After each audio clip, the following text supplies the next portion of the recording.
Hello friends, welcome back to my YouTube channel. आज की video में मैं आपको बताने वाला हूँ कि अगर आपको लगता है कि भाई आपका जो रिश्तेदार है जिसका आपके घर में आना जाना है और जिसे आप रोक नहीं सकते घर में आने से, और उसी ने आप पे कोई क्रिया कर दिया, तो आप क्या करें। तो दोस्तों, पहली बात तो ये है कि ये डिपेंड करता है कि सामने वाला जो आप पे क्रिया कर रहा है वो किस लेवल पे कर रहा है, वो किससे करवा रहा है, किस प्रकार की क्रिया है, और उसमें कितनी शक्तियाँ जो हैं उनका इस्तेमाल किया गया है। कभी भी क्रिया एक शक्ति से नहीं होती, उसकी चाल में कई सारी शक्तियों का उपयोग होता है। तो कोई भी तंत्र की क्रिया जो है उसको आपके ऊपर इफ़ेक्ट आने से पहले किन किन चीज़ों से होके गुजरना पड़ता है। पहली चीज़ है आपका ऑरा। ठीक है, आपका ऑरा अगर स्ट्रांग है तो वो रेसिस्ट करेगा किसी भी क्रिया को आपके ऊपर होने देने से पहले। दूसरी चीज़ है, यदि आप किसी देवी देवता की भक्ति करते हैं, पूजा पाठ करते हैं, वो भक्ति, वो पूजा पाठ, वो जो आपने ऊर्जा जनरेट करी है, वो ऊर्जा उस तंत्र से फाइट करेगी। तीसरी चीज़ है आपके कुल देवी देवता, आपके पितर, आपके कुल देवी देवता पितर सबसे पहले फ्रंट लाइन फाइटिंग मैकेनिज्म उनका होता है। सबसे पहले वो फाइट करते हैं। जब वो फाइट में उनको पराजित करा जाता है, उन्हें भ्रमित करा जाता है या उनको मलीन करा जाता है, उसके बाद कोई क्रिया आपकी ऑरा पे आएगी, फिर आपका ऑरा उसमें इंगेज होगा। ठीक है, और फिर आपके जो देवी देवता, जो आपके इष्ट हैं, जिनकी आप पूजा करते हो, मंदिर जाते हो, वो इन्वॉल्व होएगी। फिर उसके बाद आपके कर्म कैसे हैं वो इन्वॉल्व होंगे। उसके बाद कहीं जाकर आप पे वो तंत्र क्रिया चलेगी। अब अगर किसी पे मुझे तंत्र क्रिया चलानी है, ठीक है, इसमें आपके ग्रह भी होते हैं। अगर आपका कोई ग्रह बहुत स्ट्रांग है तो उस वजह से भी तंत्र क्रियाएँ आप पे होना ना होना विफल हो सकती हैं। ठीक है, तो अगर मान लो मुझे किसी पे क्रिया करनी है, ठीक है, मेरा कोई शत्रु है और मुझे उस पर क्रिया करनी है, तो मैं सबसे पहले क्या करूँगा। सबसे पहले फिज़िकल थिंग से स्टार्ट होता है कि सबसे पहले मलीन करो। मलीन मतलब उनके घर, अगर पता है, एड्रेस पता है, तो उनका घर जाके उसे मलीन कर दो। वहाँ पे ज़्यादातर गंदा पानी, शमशान की राख, यहाँ तक और एक दो चीज़ें और हैं जो ईज़िली फाइंड मिल जाती हैं, लेकिन मैं बोलूँगा नहीं क्योंकि ऐसे फिर कोई भी कर देगा ना। तो पहले मलीनता, और अगर घर के अंदर एक्सेस है तो उनका सीधा मंदिर टारगेट, ठीक है, जहाँ पे कुल देवी देवता पितर जहाँ पे बैठ के भोग लेते होंगे। फिर उसके ग्रह का उच्चाटन कर दूंगा। ठीक है, फिर उसके सातों चक्र के ऊपर बंदिश लगा दूंगा कि जो उसके सातों चक्र हैं उनकी ऊर्जा पे बंदिश लग जाए। जब ऊर्जा पे बंदिश लगेगी आपका ऑरा वीक हो जाएगा, उससे धीरे धीरे आपके शरीर पे इफेक्ट्स आने शुरू होंगे। ठीक है, उसके बाद आपके ग्रहों पे बंदिश लगा देंगे, जैसे कि अब मैं बताऊंगा नहीं कैसे, नहीं तो लोग फिर इसको फॉलो करेंगे। उनके वो ग्रह बांध दो, उन पे बंदिश लगा दो, जिससे कि थोड़ा बहुत जो उनकी लाइफ ठीक चल रही है वो ना चले। जैसे ही वो ग्रह, जो मेन ग्रह होते हैं जो इसमें फाइट करते हैं इन चीज़ों में, जैसे ही उनके ऊपर बंदिश लग जाएगी तो आपके पास तंत्र करना इतना आसान हो जाएगा, जैसे पीस ऑफ केक, जैसे कहते हैं ना, पीस ऑफ केक हो गया, है ना। उसके बाद शक्ति चलाई जाएगी। शक्ति में पहले जब किसी भी शक्ति को, अगर मान लो काली को चलाना है, तो काली के साथ भैरव, उसके साथ भूत प्रेत जिन जिन्नात, ये सारी चीज़ें चाल में भेजी जाती हैं। तो अगर आपके घर में वो शक्ति आई और किसी पे सवारी आ गई, तो वो ये बोलती रही कि मैं काली, आप काली का भोग देते रहोगे, पीछे से भैरव और जिन जिन्नात या भूत प्रेत वो अपना काम कर देंगे। और ऐसी बहुत सारी शक्तियाँ होती हैं जो कि जिन्हें भूमिया, जैसे वीर होता है ना, वीर कहे जाते हैं, वीर हैं या भूमिया शक्तियाँ होती हैं, जिन्होंने शरीर रूप में यहाँ पे जन्म लिया, तपस्या करी और उग्र बने। ऐसे कई अघोरी हैं जो बुरा काम करते थे, वो अब भी बुरा ही काम कर रहे हैं। भ्रम राक्षस हैं, पिशाच हैं, प्रेत हैं, है ना। ये सारी चीज़ें चाल में चले, इसे बोलते हैं चाल में लगाना, कि चाल तो चलेगी तो काली, पीछे उसके वो चलेंगे अदृश्य रूप में, राक्षस हो गए, यक्ष गंधर्व भी चला देते हैं, है ना। तो अगर आपको लग रहा है कि भाई आपके घर में कोई ऐसा व्यक्ति आ रहा है जो आपका रिश्तेदार है और वो आप पे तंत्र कर रहा है, तो पहली बात तो ये है कि इतना जो भी चीज़ मैंने आपको बताई है, इतनी नॉलेज किसी को है नहीं जल्दी से। जिनको ये नॉलेज है वो ये काम करते नहीं हैं, क्योंकि उनको पता है कि इसके कर्म बंधन हैं, बहुत बड़े कर्म बंधन हैं। अगर मैं किसी के ग्रह का बंधन कर रहा हूँ तो वो घूम फिर के मेरे ग्रह पे पड़ेगा ही पड़ेगा, उसका कर्म का बंधन मुझ पे आएगा ही आएगा। किसी की अगर मैं चक्र की ऊर्जा बंदिश कर रहा हूँ तो उसका इफेक्ट मुझ पे आएगा ही आएगा। तो जिनको ये चीज़ें पता है वो ये काम नहीं करते, और जिनको और कईयों को पता नहीं है वो सिर्फ एक नॉर्मल तंत्र करते। तो ये डिपेंड करता है कि जो आपके घर में आ रहा है उसको कितनी नॉलेज है या वो किसके पास जा रहा है। ज़्यादातर मलिन शक्तियाँ चलाई जाती हैं जब किसी पे तंत्र करा जाता है, और मलिन शक्तियों में ये जैसे पिशाच, प्रेत, राक्षस, ब्रह्म राक्षस, ये जिन जिन्नात, ये क्या करते हैं, ये जब भी आते हैं तो ये पहले गंदगी फैलाते हैं आपके घर में, अपने आप गंदगी फैलाएंगे, जिसमें कि आपको घर के अंदर बदबू आने लगेगी। बदबू आने का मतलब है कि ये मलिन शक्ति चला दी है, जिसने आपके देवी देवताओं को अपने उनका स्थान भ्रष्ट कर दिया, ताकि देवी देवता वहाँ पे टिक ना पाएँ, पितर टिक ना पाएँ, आपका इष्ट टिक ना पाए। फिर वो अपनी जगह बनाते हैं। जैसे कि आपने देखा होगा जो कुत्ते होते हैं वो जगह जगह जाके टॉयलेट करते हैं, क्यों? वो टेरिटरी मार्क कर रहे हैं। इसी तरीके से शक्तियाँ करती हैं, जो चीज़ चल के आएगी वो अपनी टेरिटरी मार्क करेगी कि ये मेरी जगह है, और वहाँ से फिर बाकियों को उठा देगी। अगर जो आपके घर में शक्तियाँ बैठी हैं वो बहुत स्ट्रांग हैं तो वो उसको अपने टेरिटरी बनाने नहीं देंगे, और अगर आपकी शक्तियाँ स्ट्रांग नहीं हैं, जो कि ज़्यादातर केसेस में होता है, तो वो जो शक्ति भेजेगा वो शक्ति आगे आपकी सारी शक्तियों को उठा के बिठा देगी। और अगर आपको लग रहा है कि ये इसमें कितने % चांसेस हैं कि कोई अपनी शक्ति बिठा दे, ये डिपेंड करता है उसकी शक्ति पे। यदि किसी ने किसी शक्ति की, तामसिक शक्ति की बहुत सेवा करी है, मान लो वो शक्ति इतनी ज़्यादा स्ट्रॉन्ग है कि आपकी शक्ति उसके सामने 10% भी नहीं है या 15% भी नहीं है, तो उस बंदे को सिर्फ ये सोचना है कि भाई सामने वाले की सारी शक्तियाँ बांध के ले आ यहाँ पे, वो सोचने मात्र से बांध के ले आएगी। इतनी शक्ति होती है अगर किसी की सेवा में और किसी की शक्ति में दम है तो, और बाकी नहीं तो फिर क्या है, फिर भोग वगैरह तंत्र वगैरह करके खींची जाती हैं शक्तियाँ। दूसरी चीज़ ये है कि जब कभी आपको कोई दे ना कि आप ये मंत्र जाप कर लो या ये फूल अपने मंदिर में रख लो, तो वो कभी नहीं करना चाहिए जब तक कि आपको ये कंफर्म ना हो कि जो आपको मंत्र दे रहा है या जो आपको पूजा पाठ के बारे में बता रहा है वो जेन्युइन है कि नहीं है। क्यों? क्योंकि हो सकता है कि वो आपको अपनी ही किसी शक्ति का मंत्र दे दे और आपको कहे कि इसका जाप कर। जाप आप उस मंत्र का करोगे तो आपको कोई अनुभव नहीं होगा, आपका कोई फ़ायदा नहीं होगा, फ़ायदा इसका होगा, क्योंकि इसने उस शक्ति को सिद्ध कर रखा है। उसे कह रखा है कि तुझे भोग, प्रसाद, मंत्र जाप सब वहाँ से मिलेगा, लेकिन काम तू मेरा करेगी, है ना। इसलिए कई जो साधक हैं वो कहते हैं कि यार हम इतने टाइम से कर रहे हैं पूजा पाठ, हमें उस तरीके के एक्सपीरियंसेस नहीं हो रहे हैं, क्योंकि आपने जो शक्ति जहाँ से ली है, जिससे ली है, उसने अपनी ही शक्ति को वचनों में लेके आपके पास भेज दिया है कि जो भी खाना पीना है वहाँ खा पी, पूजा पाठ ले, काम मेरा कर। तो आप कितने भी मंत्र जाप कर लो, फ़ायदा उस तांत्रिक को होगा जिसने आपको दिया है। ऐसे सिचुएशन में क्या करें? इसका एक सॉल्यूशन है। सॉल्यूशन ये है कि आप अपने घर में पूजा ना करें, क्योंकि पॉसिबिलिटी ये है कि आपके घर के मंदिर में जिसे आप अपना देवी देवता समझ रहे हो वो आपका देवी देवता नहीं है।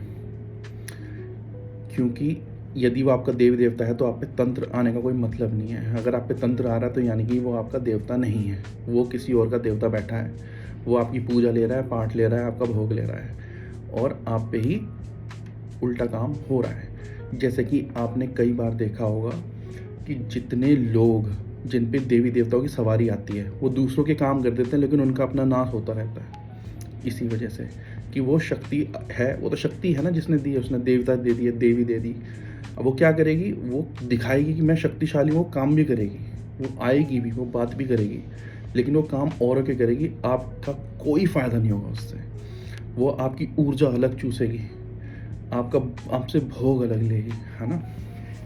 तो इसलिए बहुत ज़्यादा इम्पोर्टेंस होती है कि आपको पता होना चाहिए कि ये अगर मेरे पास शक्ति आ रही है तो मेरे को फ़ायदा क्यों नहीं हो रहा है। ठीक है, फ़ायदा होना चाहिए, नहीं तो वो शक्ति नहीं है। वो किसी और के लिए काम कर रही है। तो यदि आपको कंफर्म है कि जो आपके घर में आ रहा है उसने अपनी कोई बाधा लगा रखी है और आप पे बंधन लगा हुआ है और आप पूजा पाठ कर रहे हो, बंधन नहीं खुल रहा है, आपके देवी देवता नहीं खोल पा रहे हैं, तो घर में पूजा मत करो, कुछ भी मत करो, उसे स्टाव होने दो, उस शक्ति को स्टाव होने दो। पूजा पाठ कहाँ करो? मंदिर में। यदि आपको पता है कि आपके घर के पास में मंदिर है और अगर महाकाली का, भैरव का मंदिर है तो बेस्ट है, वहाँ जाओ, शिव जी के जो शिवलिंग है उसके पास जाओ, वहाँ पे मंत्र जाप करो संकल्प करके। अगर आप संकल्प करके मंत्र जाप नहीं भी कर रहे हो तो आप उनके भोग का संकल्प ले लो। जैसे ये जो शिव जी हैं, शिवलिंग है, शिवलिंग पे आप संकल्प करो कि हे भोलेनाथ, मैं आपको नारियल पानी चढ़ाऊँगा। एक टाइम बांध दो। नारियल पानी जो है वो तामसिक में आता है, गन्ने का जूसेस मिला के आप 2-3 डिफरेंट टाइप ऑफ जूसेस अगर अलाउड है तो आप उसमें, जैसे कि अलग अलग जूस हो गए, अनार का जूस हो गया, ये नारियल पानी मिला के मिक्स करके, कोकोनट वाटर या कोकोनट वाटर सेपरेट अलग से भी चढ़ा सकते हो, तो इनको मिक्स करके आप वो भोग दो शिवलिंग के ऊपर और उनसे प्रार्थना करो और उन्हें कहो कि हे भोलेनाथ, मैं यहाँ पे ये करूँगा, अगले 11 दिन तक ये आपका जलाभिषेक करूँगा।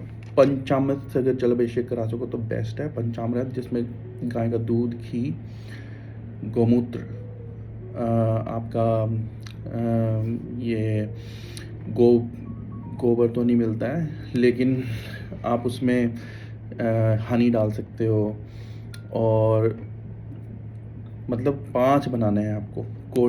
वैसे तरीका तो यही है भाई, गाय के बने हुए सारी चीज़ें, दही, दूध, घी, गौमूत्र, गोबर, ये 4-5 चीज़ें मिला के, गोबर नहीं मिलता है तो उसमें आप हनी मिला लो, हनी मिला के पंचामृत बना के उसका स्नान कराओ। उसके बाद उन्हें कोकोनट वाटर का स्नान कराओ, उसके बाद जल का स्नान कराओ। जल के एटलीस्ट 3, उसके बाद 3 लोटे डालो, है ना। तो इस तरीके से आप एक समय बांध दो शिव जी के साथ कि हे भोलेनाथ, मैं आपको प्रतिदिन अगले 11 दिन तक संकल्प करके कि मैं आपको ये करूँगा, इससे जो है मेरे घर में जो भी शक्ति आई है या बिठाई है जो हमारी नहीं है, वो वहाँ से हट जाए और हमारी शक्ति मेरे को वापस मिल जाए। जो हमारी देवी देवता हैं वो हमें स्वप्न में आके या कहीं पे भी सपने में आके हमें बता दें और अपना मेरा रास्ता दिखाओ, या मुझे किसी ऐसे व्यक्ति से मिलाओ जो मेरी मदद कर सके, तो आपका रास्ता बन जाएगा। ठीक है, एक तरीका ये है। दूसरा तरीका ये है कि आप अगर काली भैरव के मंदिर में जाते हैं, काली भैरव का भोग कराओ 7 पीस मिठाई के, जिसमें अलग अलग मिठाइयाँ हों, जैसे बर्फ़ी, रसगुल्ला, एक गुलाब जामुन ज़रूर हो, ब्लैक कलर का गुलाब जामुन वगैरह, ये 7 मिठाई ले लो। 7 प्रकार के फूल ले लो, डिफरेंट फूल, 7 नहीं मिलते 3 ले लो, ठीक है। 7 लौंग, 7 इलायची, 7 जायफल, ठीक है। ये लेके इसे एक डब्बे में रखो माता के लिए, और साथ में माता को शनिवार को भोग लगाना है, और माता को नींबुओं की माला चढ़वा दो, ये भोग रख दो, और ये संकल्प कर लो कि मैं अगले 7 शनिवार ये कार्य करूँगा। माँ, तेरा भोग है, तेरी बलि है, ये सब मैं चढ़ाऊँगा, लेकिन इसके फलस्वरूप मुझे ये प्राप्त हो जाए, जो भी आपकी मनोकामना है। लेकिन ये भी ध्यान रखना कि जब माता को भोग लगेगा, माता का भोग चढ़ेगा, तो भैरव का और हनुमान का जरूर लगेगा, और साथ में उनकी जो सेविकाएं हैं उनका भोग देना है। चाहे भले ही आप 2 पीस बर्फ़ी रखो। भैरव के लड्डू होते हैं, लड्डू, जलेबी, गुड़ जो है सबसे ज़्यादा प्रिय होता है भैरव को। मीठे चावल बनाओ, उसमें 2 चम्मच देसी घी डालो, देसी घी डालने के बाद उसके साथ 2 लौंग लगाओ, चाहे तो जायफल रख दो, और उसके ऊपर 1 लड्डू रख दो, 2 लड्डू रख दो, 3 रख दो, जितनी आपकी श्रद्धा है, लड्डू रखो, और वो भैरव का भोग लगाओ। बजरंग बली को, उनको लड्डू का भोग, साथ में अगर केले अगर चढ़ा सकते हो 6-7 केले, साथ में लड्डुओं का भोग हनुमान जी को चढ़ाओ। और जो माता काली है, माता काली की सेविकाएं साथ में चलती हैं, उनके लिए आप मीठा 3 टाइप की मिठाइयाँ या 4 टाइप की, या 2, अगर 2 बर्फ़ी भी उनके नाम से रख दोगे तो वो रखो। और अगर हो सके तो मीठा पान सबके लिए, माता के लिए, भैरव के लिए, हनुमान के लिए और सेविकाओं के लिए, सब के लिए एक एक पान उनके लिए, उनके उसमें रख के उनका भोग रखो। और ऐसा आप संकल्प करके करो कि माता मैं संकल्प कर रहा हूँ मेरा ये काम कर दे, और तेरी चाल में जो भैरव, हनुमान और तेरी सेविकाएं चल रही हैं मेरा काम करें। अगर काम ना करें तो तेरी माता की दुहाई लगा दो उस पर। तो वो ये आप 7 शनिवार, 11 शनिवार, 3 शनिवार ऐसे संकल्प करके काम करो। अगर आपने 7 शनिवार का संकल्प लिया है कि माता मैं आगे तेरे को ये चढ़ाऊँगा, तेरे भैरव को ये चढ़ाऊँगा, हनुमान को ये चढ़ाऊँगा, तेरी सेविकाओं को ये चढ़ाऊँगा, लेकिन इसके बदले में मुझे ये चाहिए, आपको कुछ भी मंत्र जाप करने की जरूरत नहीं पड़ेगी, आपका काम फट से हो जाएगा। इतनी फास्ट होगा आप सोच नहीं सकते, ठीक है। और अगर तंत्र क्रिया है तो उसमें भाई तामसिक भोग लगता है, वो मैं बता नहीं सकता इसमें। जो इनके तामसिक भोग जो है, क्योंकि तामसिक भोग लगा के लोग गलत काम भी करवा लेते हैं। ये सात्विक भोग में आप सही काम ही करवा पाओगे, गलत काम नहीं करवा पाओगे, किसी के ऊपर उच्चाटन का काम नहीं करवा पाओगे, ठीक है। तो अगर आप ये सारे काम करोगे तो आपके ऊपर जो लगी है बाधा, माता से बोलो हे माँ तू सर्वशक्तिशाली है, काली से बड़ी शक्ति कोई नहीं है, भैरव से बड़ी शक्ति कोई नहीं है, ये सब काम कर देते हैं। और ये सारा भोग का गेम है। जिसने आप पे तंत्र किया उसने भी भोग से चलाया। अगर उसने मंत्र से चलाया तो आप मंत्र जो है वो दिखता नहीं है। अगर मंत्र जो है वो धीरे धीरे आपकी डेस्टिनी चेंज करता चला जाता है। मंत्र में इतनी पावर है। तंत्र जो है वो आपको और एकदम दिखता है कि ले यार ये नुकसान हो गया, ये हो गया, ये हो गया। मंत्र जो है वो बैकग्राउंड में काम करता है कि आपको पता नहीं चलेगा कि आपकी मेंटल स्टेट चेंज होने लग जाएगी, आपकी सिचुएशंस बदलने लग जाएंगी। तंत्र जो है वो फास्ट कर दे, आपको सामने के सामने प्रमाण दिखेगा, सामने के सामने प्रमाण दिखेगा। तो भाई अगर आप पे तंत्र हुआ हुआ है, बंधन लगा हुआ है, किसी ने चलाया है, तो किसी ने तामसिक क्रिया करके चलाया है, तो आप इस तरीके से भोग, माता का भोग, भैरव का, इनका भोग लगाकर, शिव जी का जलाभिषेक और पंचतत्व उसका पंचामृत का भोग लगा, अभिषेक करके, कोकोनट वाटर का अभिषेक करके आप ये सारे काम खुद खुलवा सकते हैं। आपको कहीं जाने की ज़रूरत नहीं पड़ेगी, किसी के आगे गिड़गिड़ाने की ज़रूरत नहीं है। और जब आपको लगे कि यार मुझे इस चीज़ में आगे बढ़ना है, तो उन्हीं को कहो कि हे माँ मेरा रास्ता दिखा और मुझे इसमें आगे का रास्ता दिखा, क्या करना है। तो वो तुम्हारा रास्ता खुद बनाती चली जाएगी, खुद दिखाती चली जाएगी। बात सारी होती है कनेक्शन की, कि आप किस तरीके से कनेक्ट हो रहे हो शक्तियों के साथ। आपका भाव, माता कोई लड्डू, 5 लड्डू मिठाई नहीं खा रही है, माता आपका भाव ले रही है उसमें। तो भाव बहुत इंपॉर्टेंट है कि हे माँ अब मेरी तू है और तेरा मैं हूँ, अब देख ले, तेरे बस जो करना है तू कर ले, ठीक है। वो करेगी भाई, वो बहुत ज़बरदस्त काम करती हैं। हर शक्ति में ताकत होती है। लेकिन देखो अब इलेक्ट्रिसिटी है ना, इलेक्ट्रिसिटी तो सेम है। इलेक्ट्रिसिटी जो बिजली गिरती है उसमें भी है, और इलेक्ट्रिसिटी एक छोटे से सेल में भी है। अब सेल वाली इलेक्ट्रिसिटी आपको पता भी नहीं लगेगा, और जो आसमान से बिजली गिरती है वो फाड़ के रख देगी, है ना। फॉर्म अलग अलग है, उसको एब्जॉर्ब करने की क्षमता अलग अलग है। अब बैटरी की इतनी सी क्षमता ही है भाई, तो उसमें आप इलेक्ट्रिसिटी को दोष नहीं दे सकते। बैटरी की क्षमता है वो बैटरी, उसकी बस उतनी ही पावर है कि वो उतनी एनर्जी एब्जॉर्ब करके उतना ही आउटपुट दे सकती है। नहीं तो भैया अगर इलेक्ट्रिसिटी की इलेक्ट्रिकल पावर देखनी है तो पावर हाउस में जाओ और वहाँ पे जो हज़ारों वॉट की इलेक्ट्रिसिटी चल रही है उसकी पावर देखो, क्योंकि वो पावर हाउस बनाया ही उस पर्पस के लिए गया है कि इतनी इलेक्ट्रिकल वोल्टेज वो झेल सके। तो ये कहना गलत है कि यार शक्तियों में दम नहीं है। हर शक्ति, छोटी से छोटी और बड़ी से बड़ी, सब शक्तियाँ काम करती हैं। डिपेंड करता है कि कौन उसको हैंडल कर रहा है, जो पावर हाउस जो यूज़ कर रहा है उस शक्ति को, उसकी कैपेसिटी कितनी है। तो ये थी आज की वीडियो, और I hope that I answered the question, ठीक है। जो क्वेश्चन में से पूछा गया था उसका आंसर इसमें है। ये काम करो और आपके हर प्रकार के बंधन करके देखो, और फिर मेरे उसमें कमेंट डालना कि क्या हुआ, ठीक है।